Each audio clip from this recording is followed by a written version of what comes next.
కాకినాడ దూసలపూడి వారి వీధిలో వేయించేసి ఉన్న శ్రీ భోగి గణపతి పీఠంలో 99వ శ్రీవారి జపయజ్ఞ పారాయణ కార్యక్రమం ఘనంగా నిర్వహించారు. పీఠంను వివిధ రకాల పూలతో అందంగా అలంకరించారు. తెల్లవారుజాము నుండి శ్రీ భోగి గణపతి పీఠంలో శ్రీవారికి పంచామృతాలు, వివిధ రకాల పండ్ల రసాలతో స్వామివారికి భక్తులు వారి స్వహస్తాలతో అభిషేకం శాస్త్రోక్తంగా జరిపించారు.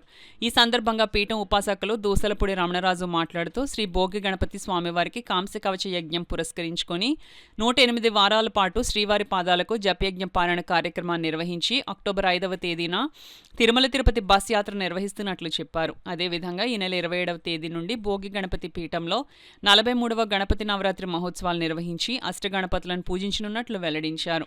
ఈ కార్యక్రమంలో పెద్ద సంఖ్యలో భక్తులు, మహిళలు పాల్గొన్నారు. ఈ కార్యక్రమాలు కాలజ్ఞాన సహితంగా లోక కళ్యాణార్థంగా స్వయంభువుగా వెలిసినటువంటి శ్రీ భోగి గణపతి స్వామి వారి యొక్క దారు విగ్రహానికి పంచలోహాల తాపడంతో కాంస కవచ యజ్ఞాన్ని 2 సంవత్సరాల కిందట చేపట్టడం జరిగింది. ఆ సందర్భంగా తిరుమల తిరుపతికి పాదయాత్ర పూర్తి చేసుకుని శ్రీవారి యొక్క పాదాలు ఇక్కడ ప్రతిష్ఠితమయ్యాయి.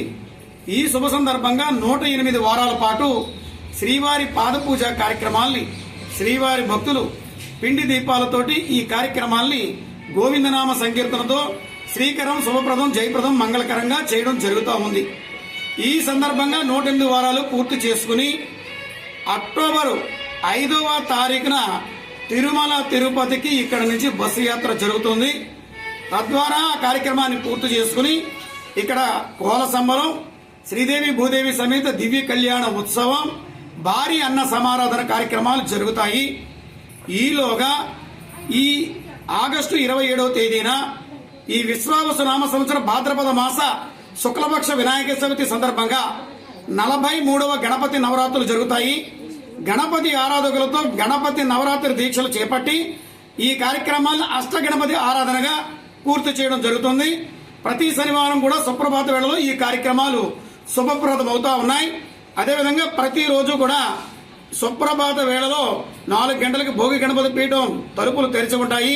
శ్రీ లలితాదేవి మాతకు కుంకుమార్చన కార్యక్రమం జరుగుతూ ఉంది. ఓం నమో భగవతే వాసుదేవాయ నమః.